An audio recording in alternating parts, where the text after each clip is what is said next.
Welcome, everybody, to the Press Box. I'm Zach Miller. Mark Haskell here with me, a.k.a. Patriots fan and an Eagles fan. I can't believe this is happening. Yeah, and we talked about it last week before the conference championship games about how cool it would be if the Patriots and Eagles met again in the Super Bowl, because then we could talk about it a little bit more coming from a Patriots fan perspective and the lone Eagles fan. I think we all agreed the Patriots would get there. Yeah. I really didn't think that it was going to happen. I didn't think the Patriots were going to beat the Eagles were going to beat the Vikings quite so handily. Exactly. Well, let's talk about that game a little bit, because I remember thinking to myself when I was watching that game, Mark's probably jumping for joy right now because the Eagles are just handing it to Case Keenum and company. Well, I mean, the first play of the game, or first possession of the game, Minnesota comes right down and they score, and it's 7-0, and you're just thinking, okay, here we go. And then all of a sudden, they make one little adjustment on defense, and they held Minnesota scoreless for the last, 3.5 quarters of that game, and they win 38-7. We were obviously thrilled, over the moon. I mean, because we were just talking, it's going to be a low-scoring game. It's going to be one in the trenches, and Nick Foles just looked like Tom Brady, maybe, in that game. I mean, he was perfect, a perfect passer rating in the second half of that game, and those 3 touchdown passes. One was a flea flicker. Right. They could not have looked better against one of the best defenses in the NFL. That's true, and like you said, Vikings are no slouch on defense. No, either are the Eagles. The Patriots actually have a pretty good defense, even though they give up a little bit more yards than the Eagles do. They kind of have that bend but don't break mentality, which has gotten them through for years and years and years. And now here we are. But that bend and break mentality and adjustments in the second half is what carried the Patriots to their win over the Jaguars. That and having the Jaguars come in really cocky and Blake Bortles being Blake Bortles in the second half. What do I do? It's the fourth quarter. Tom Brady's just taking the lead at home. I don't know what to do. I'm just going to go 3 and out. There was not one moment in that game where I thought Jacksonville was going to win. And it's the exact same reason why I think Philly's going to have trouble in the Super Bowl, which we'll get to in a few minutes. New England, they've been there so many times. This is their 8th Super Bowl in like 16, 17, 18 years. And the big moments don't scare them. You know what I mean? Like, I know it's just Brady and Belichick. There's been a lot of turnover since that first Super Bowl where you guys beat the Rams. But there's an air in the air, I guess you could say, about New England and being there, and the moment is not too big for them. Mm-hmm. Yeah, well, as Phil Collins said, it's coming in the air tonight. Oh, so. I see what you did there. Yeah.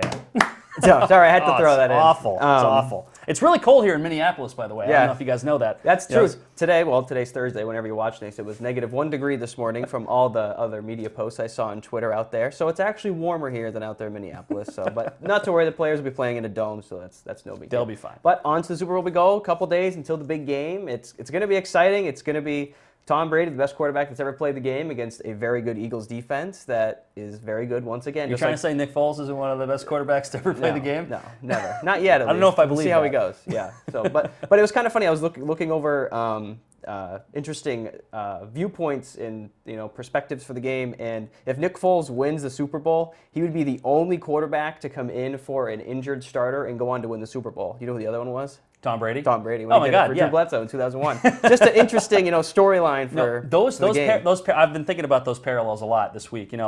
Because back then, in Super Bowl 36, there's this young Patriot team. Nobody really gave them a chance. They were 14-point underdogs in that game against the greatest show on turf. You got Mike Martz, Kurt Warner, Marshall Faulk. nobody gave them a chance in that game. Even Patriot fans didn't. I think everybody. Isaac Bruce, Torrey Holt, Azir Hakeem. And that defense was really good too. And Philly just showed up. New England. They showed up. They weren't scared, and they punched St. Louis in the mouth, and they won the game. And I think that Philly. I think their defense is good enough that they could win. But I also feel like when you have Brady, when you have Belichick, and you have Gronk is a huge matchup problem for anybody. Those 3, especially Brady and Belichick, are enough to overcome. Maybe the Philly being a better team at 1 through 53. Mm-hmm. Yeah, we talk about these in our columns too, so feel free to go read those on the when you're done reading this, when you're done watching this, just read right down. So in my column I talked about Philly's defense towards the bottom of it, and how Philly's really good on defense in the past. Since week 15 in the NFL, they have given up just over 8 points per game, but all those games have been at home.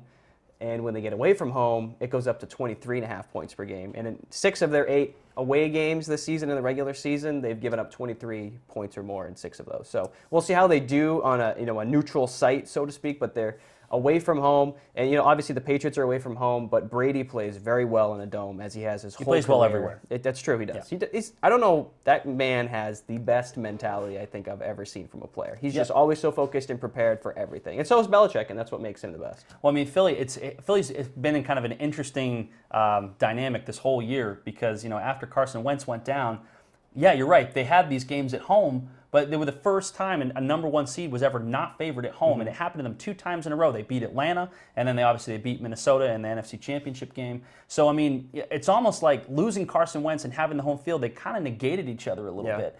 So they really had to have home field to be where they are. But they did what they had to do in both of those games. I mean, in the Atlanta game, they stopped Julio Jones and Matt Ryan 4 times inside the 10-yard line to hold on and win. And then last week they looked dominant on offense. But the big question for this game is which Nick Foles is going to show up. Yeah, you're going to get the Nick Foles in the NFC Championship game where he throws for over 300 yards, 3 touchdowns, or you're going to get the Philly team that turned the ball over a bunch of times against Atlanta, only won 15-10, or you're going to get 2 weeks ago Atlanta team that came out and just destroyed Minnesota that nobody thought was possible. It'll be remain to seen, but who knows? It's really up in the air. You just don't know until the game's played. So you've got some notes there about there's some special referees. Yes, some referees in this game. As everybody knows, the Patriots were cheating against the Jaguars. The refs were on the Patriots side, even though the Patriots were called for 1 penalty in the game, the Jaguars were called for like 6, but most of them occurred on that one drive where they went down and scored right before halftime. So here's this week's refereeing crew led by Gene Steratore, who also coaches refs college basketball, which is also interesting. So Steratore's crew, over the course of the regular season, has averaged 17.1 flags per game, which is second among 17 league crews. He worked the divisional game between Minnesota and New Orleans. 14 flags were called, which is the 4th, and he also has the 4th highest false start penalties on his crew. He called 36 starting the league. So this could be a snore of a game. It could be. We could be seeing a lot of stoppages. But it doesn't stop there. The down judge, who will be Jerry Bergman this for the Sunday's game, coach defensive backs and receivers, so he's in the back for all that. He's tied for the 6th most fouls against defensive backs with 42, and the 4th fewest calls for offensive pass interference with 6 when he is on his crew during the regular season.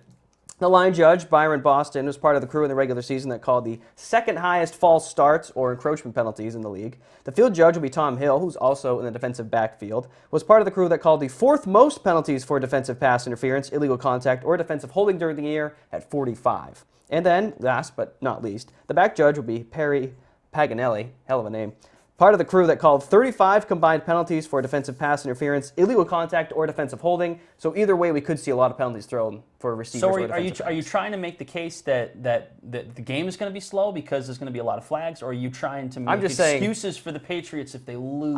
I'm not making excuses at all. I'm just saying expect flags, a lot of them, and you can't. Basically saying if one team wins or the other, you can't pin it on the refs. Maybe if the Eagles get called for 15 pass interference calls, the Patriots get called for 1, then you might make a case. I'm just saying there's a lot of refs in this that like to throw the flag. They don't like to keep it in their pocket. So when it comes right down to it, we were talking about this earlier. We feel like on the offensive line and the defensive line, you got to give the edge to Philly. Yeah, easily. Defensively, you got to give the edge to Philly. Easily. Wide receivers, you got to give the edge to Philly.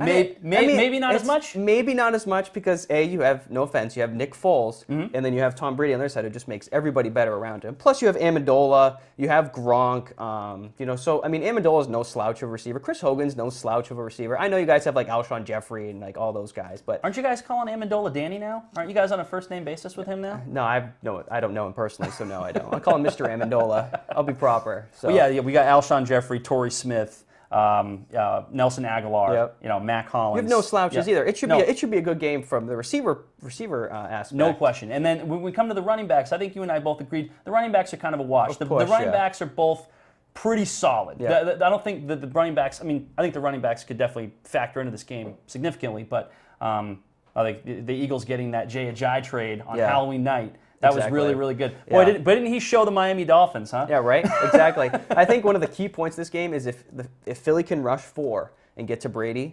then that's the key. If they can get to him with 4 and then drop the 7 rest into coverage, then the Patriots offense will do nothing. But if they can't get to him, if the Patriots offensive line holds up and Philly has to bring that extra pressure, then I think Brady will just pick For the them apart. Eagles to win, they have to keep Tom Brady off balance, and it all comes down to that front four. And the cool thing about the front four for Philly, if you're a Philly fan, is they rotate 6 or 7 guys, so they can keep everybody pretty fresh. And that's what happened in that Minnesota game. Minnesota was up 7-0, and then all of a sudden, former Patriot Chris Long gets in there and just tips a pass a little bit, and the Eagles returned a pick for a touchdown. And then before you know it, all the momentum shifted in that one play. And the Eagles have to have a couple plays like that, and they really need to limit turnovers. I mean, I know we can sit there and talk all the time. The limiting turnovers is big, but with a team like Philly, their margin for error can be so small. But New England, they could probably have a couple turnovers, and it won't kill them. Yeah, that's true. I think another a stat I pointed out in my column is that the Patriots will have 32 players that have played the Super Bowl before. The Eagles will have 6. So I think that experienced standpoint will kind of maybe push the Patriots, towards the win. I guess you could say push them not over the edge, but How many players on the indicator. Patriots have thrown for 7 touchdowns in one game?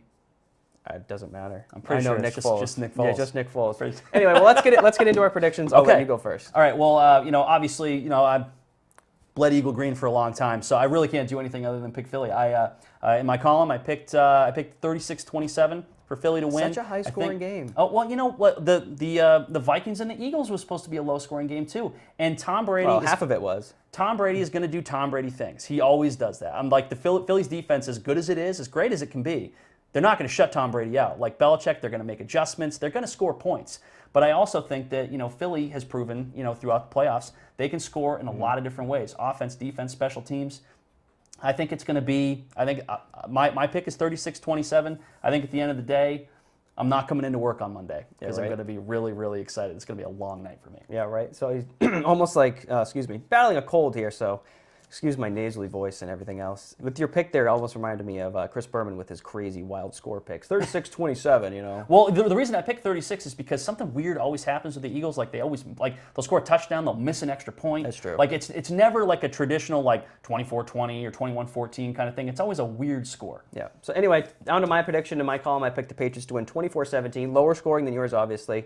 I think Brady gets it done. Like we saw the fourth quarter from 2 years ago, or last year, not 2 years ago, when Brady came back and kicked the crap out of Atlanta in the final quarter and a quarter.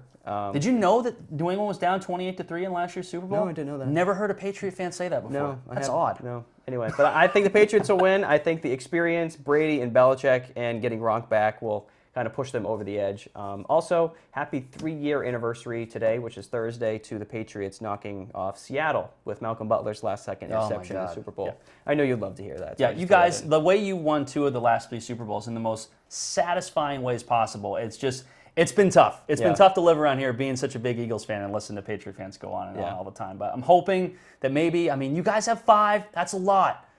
Philly has never, ever won a Super Bowl, and we're in good position to get there. And you know what? Even if we don't win, with Carson Wentz and the way this team is lined up, this Eagles team, if they keep everything lined up the way they are, this could be the next dynasty. Yeah, could be. So I'm actually interested to see how that affects. I like Carson Wentz. He's a good quarterback, and he's the even better guy outside the field. So. And he's got red hair. That's true, just like you. That's right. So, but that's all we got for today. We'll see what happens on Sunday. Looking forward to it. For Mark, I'm Zach. Thanks for joining us.